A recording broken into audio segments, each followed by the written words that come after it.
السلام علیکم ناظرین۔ مشمات گلجاری بھی یہ قصہ سن کر فوراً اپنے گھر سے مسجد کی طرف آ گئی اور حضرت صابر پاک سے عرض کیا کہ حضور، میرا لڑکا بہاء الدین بھی اسی مسجد میں نماز پڑھنے آیا تھا۔ آپ نے فرمایا آخری سیڑھی کے نیچے آ گیا ہے، جا کر نکال لے۔ گلجاری نے کہا مجھ سے سیڑھی نہیں اٹھے گی۔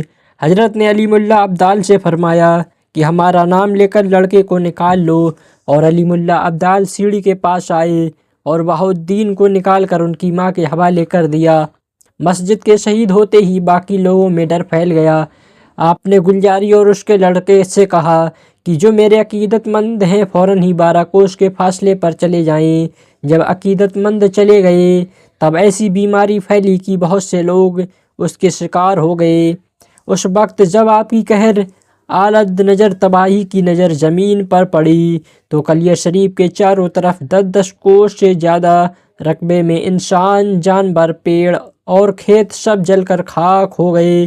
جیسا کہ آپ پڑھ چکے ہیں کہ آپ کے اندر جلال شروع سے ہی تھا، مگر کلیہ شریف کی بربادی کے بعد آپ کے جلال کی حد نہ رہی۔ آپ کے اندر اتنا جلال تھا کہ آپ کی نظر جہاں بھی پڑتی وہیں سے آگ کے شعلے بلند ہونے لگتے۔ آپ کے جلال کے ڈر کی وجہ سے کوئی بھی آدمی آپ کے پاس تک نہیں جاتا تھا۔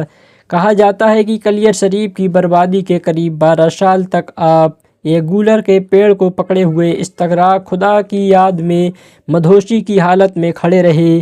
نہ دن میں کچھ کھاتے تھے نہ رات کو سوتے تھے، بس دن رات کھڑے رہتے۔ ان کی اس حالت کا علم جب بابا فرید رحمۃ اللہ علیہ کو ہوا تو انہیں بہت افسوس ہوا۔ تب انہوں نے اپنے مریدوں اور خادموں سے کہا کہ کوئی بھی جو میرے صابر کو بیٹھا دے گا، جو چاہے گا وہی پائے گا۔ یہ بات سن کر حضرت شمس الدین جو بابا فرید کی خدمت میں تھے، آپ کو بیٹھانے کا وعدہ کیا۔ بابا فرید نے حضرت شمس الدین کو سمجھایا کہ خبردار، حضرت صابر پاک کے سامنے سے نہ گزرنا، بلکہ ان کی پشت کی جانب سے کوشش کرنا اور دعا کی خدا تمہاری مدد کرے۔ آپ علیم اللہ کی معرفت کلیہ شریف آئے۔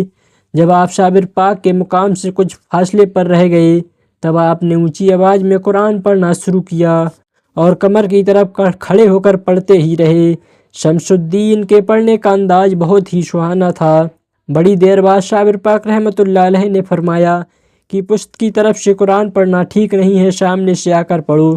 آپ اسی طرح کلام اللہ قرآن پڑھتے رہے اور جب کافی دیر ہو گئی تو رک گئے۔